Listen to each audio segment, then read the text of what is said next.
إلى حضرة النبي مصطفى رسول الله صلى الله عليه وسلم وإلى كافة الأنبياء والمرسلين ولجميع المسلمين والمسلمات والمؤمنين والمؤمنات كرام الفاتحة.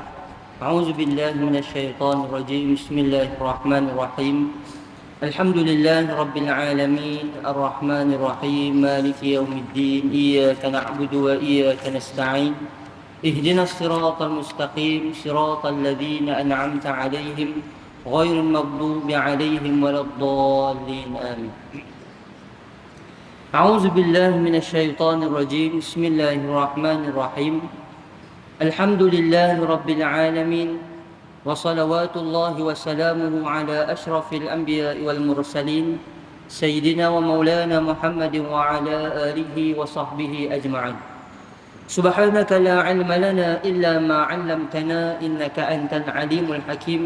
ولا حول ولا قوة إلا بالله العلي العظيم. ولا حول ولا قوة إلا بالله العلي العظيم. ولا حول ولا قوة إلا بالله العلي العظيم. اللهم ارزقنا فهم النبيين وحفظ المرسلين وإلهام الملائكة المقربين واهدنا بهداية العارفين. اللهم افتح علينا حكمتك وانشر علينا من خزائن رحمتك يا أرحم الراحمين. Assalamualaikum warahmatullahi ta'ala wabarakatuh. Alhamdulillah, sama-sama kita panjatkan syukur pada Allah Subhanahu wa ta'ala. Dengan izin limpah kurnia rahmat kasih sayang daripada Allah, dapat sama-sama kita berhimpun pada tengah hari ini. Mudah-mudahan perhimpunan kita, pertemuan, perjumpaan kita akan dirahmati dan diberkati oleh Allah insya-Allah. Tuan-tuan muslimin, muslimat, sidang jemaah yang dikasihi dan dirahmati oleh Allah sekalian. InsyaAllah seperti mana yang telah kita sebutkan pada pagi tadi, InsyaAllah pada tengah hari ini saya mengambil masa tuan-tuan sikit untuk sama-sama kita nak mendengar, kita nak mengambil pengajaran, kita nak mengambil ibrah. Di samping kita berehat sebentar selepas daripada waktu zuhur ini, dengan kita mendengar sedikit daripada kisah Nabi-Nabi yang terdahulu. InsyaAllah tuan-tuan, pada tengah hari ini saya bercadang untuk sama-sama kita melihat ataupun mendengar satu orang Nabi ataupun satu kisah Nabi, iaitu Nabi Syuaib alaihi salam. Nabi Syuaib alaihi salam. Baik, tuan-tuan yang dikasihi dan dirahmati oleh Allah sekalian, Nabi Syuaib alaihi salam ini merupakan antara Nabi yang daripada kalangan bangsa Arab. Sebahagian pendapat mengatakan Nabi Ibrahim alaihi salam ketika mana dikurniakan anak itu ada 3 orang. Yang pertama Nabi Ishak, yang pertama Nabi Ismail, yang kedua Nabi Ishak, dan ada lagi anak yang lain, seorang lagi yang bernama Madian. Daripada keturunan Madian inilah lahirnya Nabi Syuaib alaihi salam. Dalam Al-Quran, Allah Subhanahu wa ta'ala rakamkan nama baginda ataupun Allah rekodkan nama baginda Nabi Syuaib alaihi salam ini sebanyak 11 kali. Walaupun begitu tuan-tuan, kisah Nabi Syuaib alaihi salam dalam Al-Quran ini tidaklah begitu banyak. Walaupun kalau tuan-tuan buka dalam riwayat Israiliyat memang banyak betul. Kita cuba untuk mengelak daripada mengambil pendapat-pendapat ataupun mengambil daripada sumber yang kita tidak pasti, melainkan yang kita pilih daripada ayat-ayat Al-Quran dan juga terjemahan tafsir daripada kalangan ulama. Baik, tuan-tuan, Nabi Syuaib alaihi salam ini nama dia Syuaib bin Mikail bin Yashjur bin Madian bin Ibrahim. Kalau tuan-tuan tengok susur galurnya, bermakna dia ini generasi yang kelima daripada susur galur Nabi Ibrahim alaihi salam. Walaupun dia punya sebutan nama bin Ibrahim ataupun mai daripada keturunan Nabi Ibrahim ni tidaklah begitu popular. Yang kita tahu, yang kita kenal, Nabi Ibrahim ni 2 orang anak yang memang kuat. Dia punya silsilah sumber keturunan dia tu Nabi Ishak daripada Siti Sarah dan juga Nabi Ibrahim, dan juga Nabi Ismail daripada Siti Hajar, dan juga Nabi Ibrahim alaihi salam. Kerana itulah Nabi Ibrahim ini digelar sebagai Abul Anbiya, bapa kepada nabi-nabi. Kerana daripada baginda Nabi Ibrahim ni, susur galur keturunan nabi-nabi ini banyak mai daripada Nabi Ibrahim alaihi salam. Baik. Tuan-tuan yang dikasihi dan dirahmati oleh Allah sekalian, Nabi Syuaib alaihi salam ni termasuk daripada 4 orang nabi yang berbangsa Arab. Kita pernah sebut dah dulu, antara nabi yang bangsa Arab yang bersukukan daripada suku Arab, yang pertama Nabi Hud alaihi salam. Nabi Hud alaihi salam. Kemudian yang kedua Nabi Saleh alaihi salam. Kalau Nabi Hud dikirimkan kepada kaum Ad, orang yang tubuh sasa, orang yang tubuh besar, orang yang memiliki segala-galanya, akhirnya dimusnahkan oleh Allah. Kemudian Nabi yang kedua juga berbangsa ataupun bersuku daripada suku Arab, iaitu Nabi Saleh alaihi salam yang dikirimkan kepada kaum Samud. Kemudian Nabi Syuaib alaihi salam yang Allah Subhanahu wa taala kirimkan kepada Ashabul Aikah ataupun daripada penduduk Madian. Dan juga Nabi yang terakhir iaitulah Nabi kita Nabi Muhammad sallallahu alaihi wasallam. Baik. Tuan-tuan yang dikasihi dan dirahmati oleh Allah sekalian, kalau mengikut kepada peta sejarah, wallahu alam sejauh mana kesahihan dia, tetapi kurang lebihnya berasalnya Nabi Syuaib alaihi salam ataupun kaum Ma'an, yang mereka ini daripada golongan yang berpindah ataupun duduk satu tempat yang nama dia Madian, hari ini sekitar dengan kawasan Jordan, dekat dengan kawasan Jordan, atas sikit daripada Arab Saudi, bawah sikit daripada Jordan, berada tengah-tengah dekat dengan kawasan itu. Kerana itu tuan-tuan, Allah Subhanahu wa taala sebut dalam Al-Quran. Kalau tuan-tuan tengok dalam peta, sebenarnya kaum Lut ataupun kaum Sodom yang Allah Subhanahu wa taala utuskan Nabi Lut kepada mereka tidak jauh daripada tempat mereka. Ini bertepatan dengan ayat Quran yang Allah Subhanahu wa taala sebut. Kata Allah Subhanahu wa taala, "Wa ma qaumu Lutin minkum biba'id." Kata Nabi Syuaib alaihi salam kepada kaum Madian, kepada bangsa dia, kamu kena ingat, kamu ni buat perangai lebih kurang macam yang dibuat oleh kaum Lut. Ibnu Katsir menyatakan 3 pendapat. Dia kata yang kata tidak, yang disebutkan kata tidak jauh dengan kaum Lut ini terdapat kepada 3 persamaan. Yang pertama tuan-tuan, bangsa Madian ini adalah bangsa yang mensyirikkan Allah, sama macam mana kaum Lut buat kepada Nabi Lut alaihi salam. Yang kedua, kaum Lut juga bangsa ataupun kaum yang qati'ut tariq. Depa ni suka tahan orang di jalan, kemudian depa ni akan rampas segala barang-barang. Pun sama kaum Madian yang Allah utuskan kepada Nabi Syuaib alaihi salam pun buat perangai yang lebih kurang sama. Dan yang ketiga tuan-tuan, yang kita nak fokus dan kita nak highlightkan, antara yang paling banyak sekali yang dilakukan oleh kaum Madian ataupun Ashabul Aikah ini, ialah kaum Madian ini mereka selalu menipu di dalam timbangan. Mereka ni menipu dalam perniagaan ni memang cukup mahir. Mereka ni pakar dalam perniagaan. Dalam masa yang sama bukan setakat pakar, bahkan mereka juga menipu di dalam timbangan. Baik, dalam Quran Allah Subhanahu wa taala sebut macam yang kita sebutkan tadi, di dalam lebih kurang 7 surah terdapat 11 kali Allah Subhanahu wa taala sebut tentang kisah Nabi Syuaib alaihi salam. Pada surah Al-A'raf ayat 85 yang tuan-tuan mungkin boleh buka tengok, Allah Subhanahu wa taala menyebut, A'udzubillahi minasyaitonirrajim. Wa ila Madyana akhahum Syu'aiba. Tuan-tuan, dalam ayat ini Allah Subhanahu wa taala sebut dan kepada penduduk Madian. Wa ila Madyana akhahum Syu'aiba. Diutuskan keluarga mereka ataupun saudara mereka, iaitu Nabi Syuaib alaihi salam. Banyak kali selalu saya sebut dan tuan-tuan kena ingat, dalam banyak-banyak kisah Nabi-Nabi, kebanyakannya kisah Nabi-Nabi berkisarkan orang yang diutuskan itu bukanlah daripada orang luar, Tetapi orang dalam kampung tu, orang yang memang dikenali dalam kampung tu, memang orang kenal siapa dia, orang yang mengaku sebagai Nabi tersebut. Maknanya apa? Nabi Nuh alaihi salam dicemooh oleh kaum dia. Bukan bangsa dia tak kenal dia, kenal Nabi Nuh alaihi salam. Nabi Lut alaihi salam bukannya bangsa dia tak kenal dia, kenal siapa Nabi Lut alaihi salam. Nabi Ibrahim, hatta semua nabi-nabi, hampir semua nabi-nabi itu dikenali oleh kaum dia. Bukan mereka ni daripada orang luar yang mai dengan sengaja, yang mai dalam keadaan orang tak kenal mereka ni, mereka nak berdakwah. Sedangkan Nabi Syuaib alaihi salam ini adalah daripada kalangan saudara-saudara dekat ataupun satu kampung duduk dengan mereka. Baik, tuan-tuan, yang menariknya, ulama berbeza pendapat.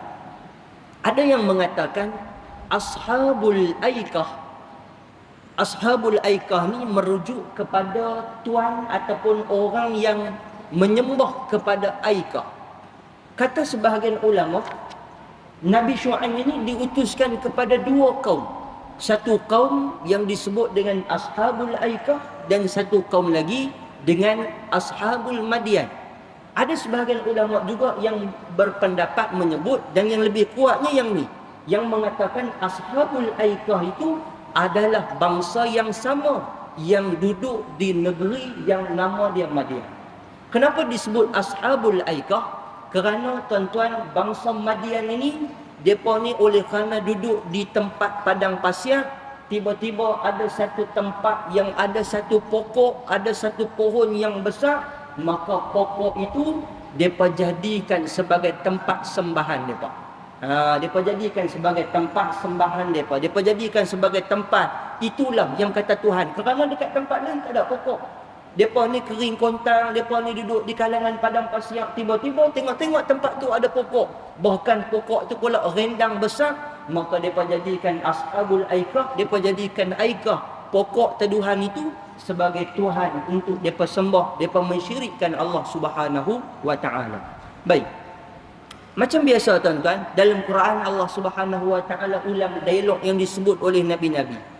Qala ya qaumi i'budullaha ma lakum min ilahin ghairah. Kata Nabi Syuaib alaihi salam, ya qaumi, wahai kaumku, u'budullah, sembahlah Allah.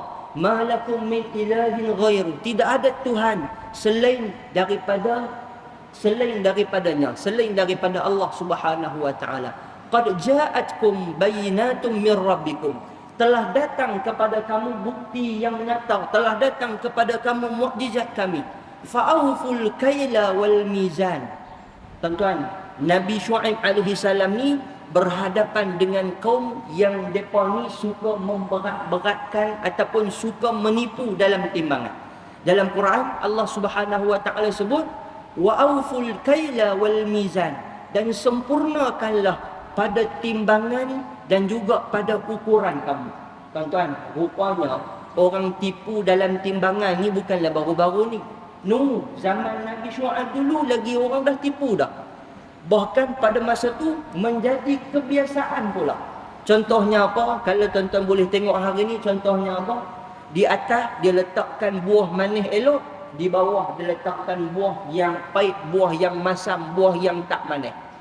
Kan? Buah pahit, buah masam, buah yang tak manis. Antaranya lagi apa? Dalam timbangan dia kata yang ni sekilo RM5, tiba-tiba dia ambil RM5, tapi timbangan dia tu tak cukup daripada sekilo. Macam-macam. Kalau tuan-tuan buka dalam YouTube, tuan-tuan, ada orang buat himpunan keratan video-video orang tipu dalam timbangan ni. Macam-macam. Ada yang jual nenah, dia bawa nenah dia masuk pergi dekat driver, dia cucuk ayak gula. Orang nak rasa potong, dia potong dekat orang nak rasa, manis, sedap. Boleh kan ni cerita makan hari ni? Macam itulah. Nak abangnya kata, berapa banyak daripada kalangan kaum Nabi Syuaib alaihi salam ni yang menipu dalam timbangan. Ketika zaman Nabi SAW pun, Nabi SAW sebut berkaitan dengan perkara ni, sehingga ada yang Nabi beri ancaman. Ada satu ketika Nabi lalu dalam satu pasar. Ketika Nabi lalu dalam satu pasar, tiba-tiba Nabi tengok ada satu orang yang dia jual gandum. Di atas kawasan gandum dia tu nampak kering, nampak cantik, nampak tak ada yang lembab basah.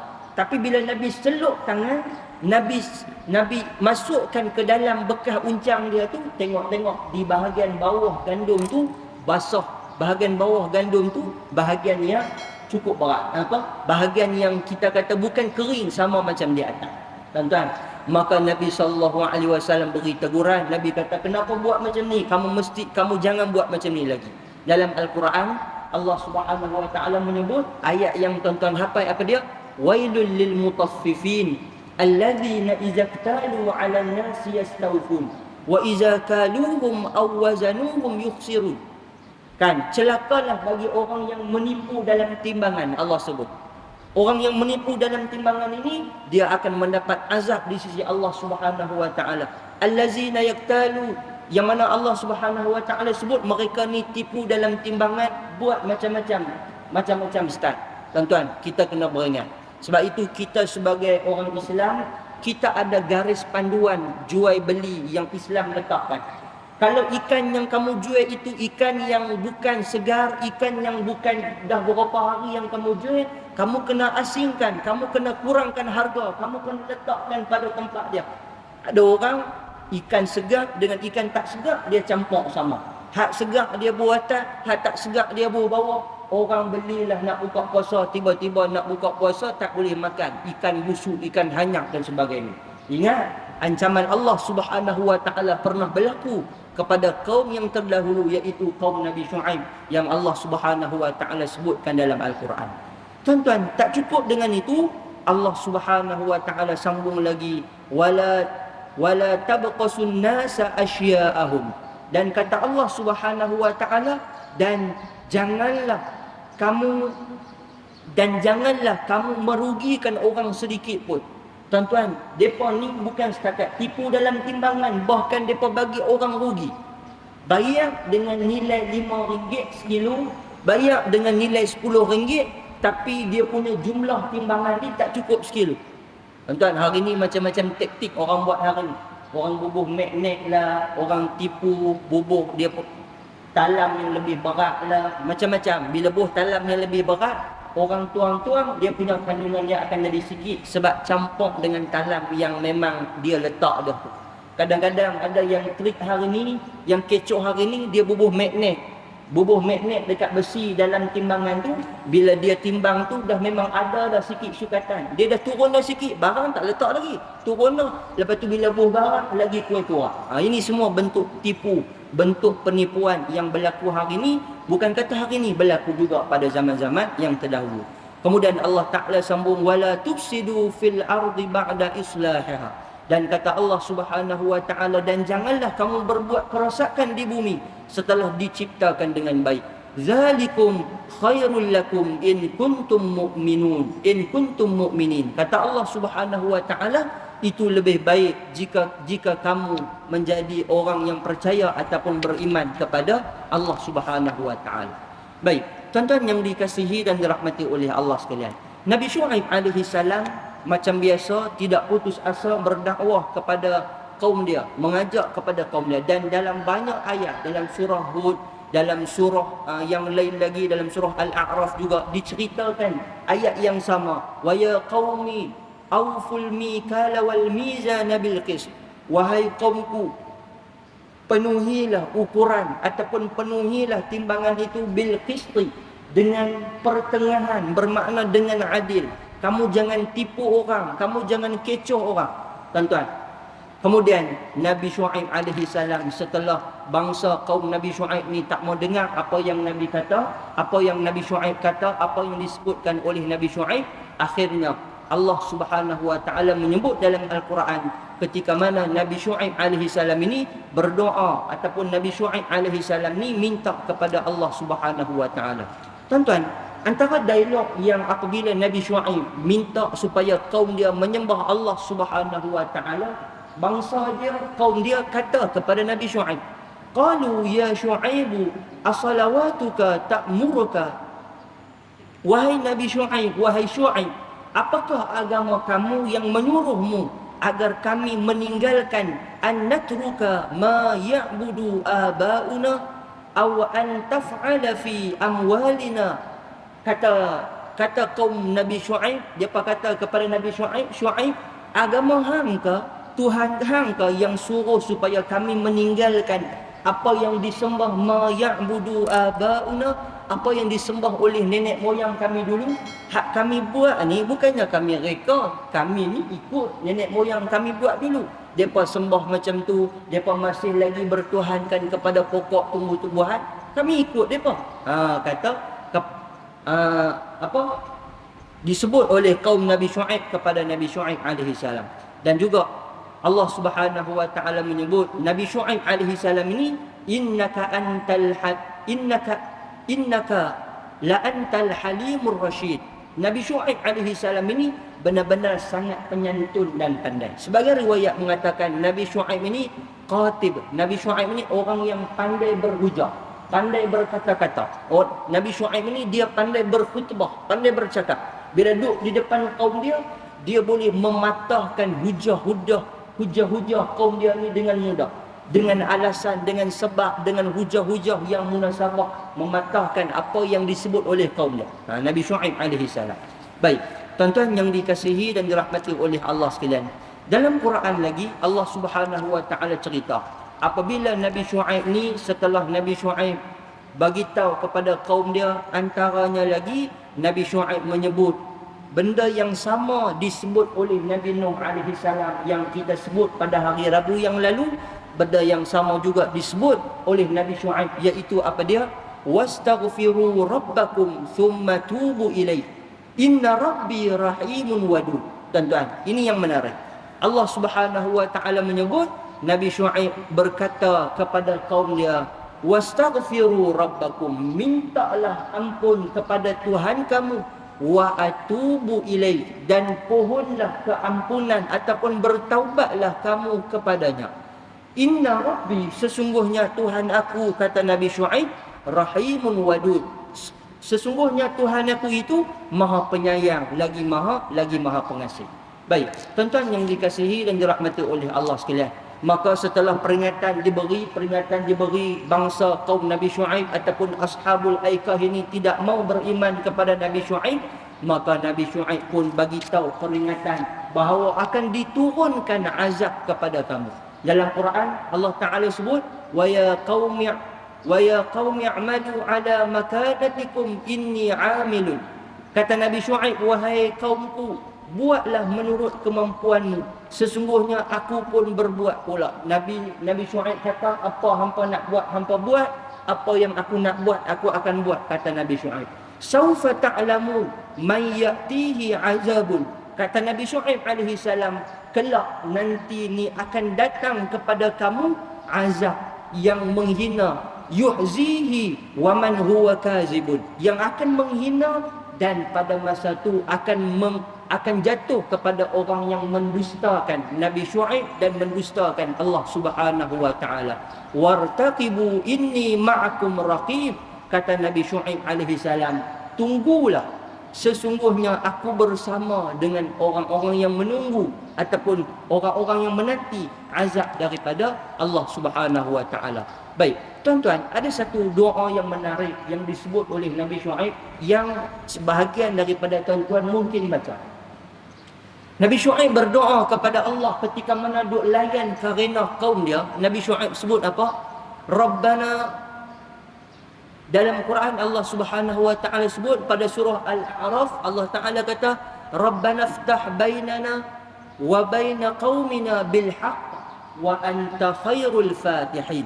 Tuan-tuan, sebahagian daripada kita dia baca doa ni. Apa dia maksud doa ni? Rabbana iftah bainana. Ya Allah, ya Tuhanku, bukakan kepada kami ataupun berikan kepada kami, bainana wa baina qaumina, di antara kami dan di antara kaum kami, bil haq, dengan kebenaran, wa anta khairul fatihin, sesungguhnya engkau maha memberi keputusan ataupun membuat pembukaan yang baik. Baik, tuan-tuan yang dikasihi dan dirahmati oleh Allah sekalian, maka selepas daripada itu berlakulah kebinasaan kaum Nabi Syuaib alaihi salam. Dalam Al-Quran pada surah Al-A'raf ayat 97 Allah Subhanahu wa taala menyebut fa'aqazathumul rajfatu fa'asbahu fi darihim jathimin. Lalu datanglah gempa yang menimpa kepada kaum Madian ataupun kepada bangsa Madian ini, yang akhirnya menyebabkan mereka rajfa, menyebabkan mereka mati bergelimpangan merata-rata. Depa diazab oleh Allah Subhanahu wa taala. Ada yang mengatakan, riwayat mengatakan, mai satu angin gelap, awan gelap, yang mai awan gelap itu duduk di kawasan Madian itu selama seminggu dan akhirnya memusnahkan kaum Madian, menyebabkan kaum Madian ini mati dibinasakan oleh Allah Subhanahu wa taala. Dalam Quran banyaklah ayat yang Allah Subhanahu wa taala menyebut tentang kaum Madian ini dibinasakan oleh Allah Subhanahu wa taala. Baik, tuan-tuan yang dikasihi dan dirahmati oleh Allah sekalian. Jadi daripada pengajaran kisah Nabi Syuaib ini boleh kita ambil pengajaran apa, tuan-tuan? Bagaimana Nabi Syuaib alaihi salam ini seorang yang begitu sabar. Seorang yang begitu sabar dengan karimah kaumnya. Dan Nabi Syuaib ni menghadapi kaum yang pandai dalam timbangan, bukan sekadar pandai dalam meniaga, tapi pandai juga menipu dalam timbangan. Dan tuan-tuan kena ingat, semua nabi-nabi itu diutuskan mengikut keadaan semasa kaum tersebut.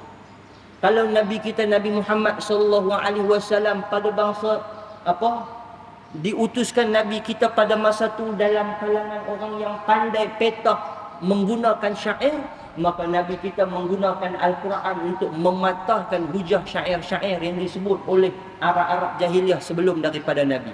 Kalau Nabi Nuh alaihi salam itu kalau Nabi Musa alaihi salam itu diutuskan oleh Allah berhadapan dengan kaum yang cukup mahir dalam bab sihir, maka mukjizat Nabi Musa alaihi salam juga dalam bab sihir menghadapi kepada kaumnya. Baik, tuan-tuan yang dikasihi dan dirahmati oleh Allah sekalian, maka kerana itu Nabi Syuaib alaihi salam menyelamatkan bangsa ataupun kaum yang beriman bersama dengan Nabi Syuaib, dan dimusnahkan oleh Allah Subhanahu wa taala bangsa yang syirik, bangsa yang menipu, bangsa yang menahan orang di jalan, ambil hak orang lain, dan bangsa yang menipu di dalam timbangan. Tuan-tuan, mudah-mudahan kita tak termasuk, tak jadi daripada kalangan bangsa ataupun ada perangai sifat daripada bangsa Madian ataupun Ashabul Aikah yang kita sebutkan. Baik, tuan-tuan, saya nak tutup dengan satu persoalan yang mungkin sebahagian daripada kita yang faham macam ni. Kalau tuan-tuan pernah ingat, saya pun pernah sebut kepada tuan-tuan, dan bila saya baca balik, mungkin pada masa saya baca kisah tersebut, saya tak baca lagi kisah ni. Yang mana kita pernah diceritakan kepada kita bahawa pak mentua kepada Nabi Musa alaihi salam adalah Nabi Syuaib. Kan kita pernah sebut macam tu. Saya pun minta maaf, saya pun pernah sebut macam tu kepada tuan-tuan. Dan mengikut kepada kiraan baca kita pun memang sebahagian daripada pendapat ulama pun ada sebut macam tu. Baik, sebahagian pendapat ulama mengatakan Nabi Syuaib alaihi salam ni dia main selepas daripada Nabi Lut alaihi salam. Maknanya kalau tengok gap, kalau tengok zaman, kalau tengok tempoh masa ni tuan-tuan, maknanya jauh sungguh. Nabi Syuaib dan Nabi Musa ni, dia punya panjang dia tu, tempoh masa dia tu jauh. Kata sebahagian ulama, tak mungkin Nabi Syuaib yang menjadi pak mentua kepada Nabi Musa itu adalah Nabi Syuaib. Mungkin dia nama Syuaib, tetapi dia bukan seorang Nabi. Ada yang mengatakan begitu. Baik, tuan-tuan, yang kita nak buat pencerahannya apa dia? Kita tak perlu ragu dan tak perlu bincang panjang. Adakah yang jadi pak mentua kepada Nabi Musa itu Nabi ataupun benar-benar Nabi Syuaib? Itu kita tak perlu bincang panjang. Yang perlu kita yakin, Nabi Musa alaihi salam itu berkahwin dengan seorang perempuan yang dia ni ada dua beradik daripada anak kepada seorang orang tua yang Nabi Musa pernah pergi duduk dengan dia. Pun begitu, ada jugalah pendapat yang mengatakan itu Syuaib, tetapi ulama lebih cenderung mengatakan itu bukanlah Nabi Syuaib alaihi salam. Baik, tuan-tuan yang dikasihi dan dirahmati oleh Allah sekalian. Jadi daripada kisah cerita yang kita sebut pada tengah hari ini, mudah-mudahan ada manfaat, ada kebaikan kepada kita semua. Tuan-tuan, mudah-mudahan Allah beri kekuatan untuk sama-sama kita laksana dan kita amalkan. Macam saya sebutkan pada pagi tadi, saya akan cerita tentang kisah Nabi Zulkifli. Tapi oleh kerana masa tak mengizinkan, insya-Allah kita akan cerita pada pertemuan akan datang tentang cerita Nabi Zulkifli pada pertemuan yang akan datang insya-Allah. Tuan-tuan, mudah-mudahan ada kebaikan pada kita semua. Terima kasih kepada tuan-tuan yang meluangkan masa pada tengah hari ini. Saya berdoa kepada Allah, mudah-mudahan tuan-tuan yang luangkan masa pada tengah hari yang penuh dugaan cabaran ini dengan masa yang lebih baik, lebih berkat insya-Allah. Yang baik datang daripada Allah, yang buruk kelemahan dan kekurangan daripada diri saya. Wallahu subhanahu wa ta'ala a'lam bissawab. Al-Fatihah. A'udzu billahi minasyaitonir rajim. Bismillahirrahmanirrahim. Alhamdulillahi rabbil alamin. Iyyaka na'budu wa iyyaka nasta'in. Ihdinas siratal mustaqim, siratal ladzina an'amta 'alaihim ghairil maghdubi 'alaihim waladdallin. Bismillahirrahmanirrahim. Allahumma astur ayubana wa ayuba mu'allimina 'anna wa la tuzhib barakata 'ulumihim 'anna bi rahmatika ya arhamar rahimin. Allahumma faqihna fid din wa 'allimna ta'wil. Allahumma faqihna fid din wa 'allimna ta'wil. Allahumma faqihna fid din wa 'allimna ta'wil. Allahumma ahsin 'aqibatana fil umuri kulliha wa ajirna min khizyi dunya wa 'adzabil akhirah. Rabbana atina fid dunya hasanah wa fil akhirati hasanatan wa qina 'adzaban nar. Sallallahu ala Muhammad wa ala alihi wa sahbihi wa baraka wa sallam. Alhamdulillahi rabbil alamin. Assalamualaikum warahmatullahi taala wabarakatuh.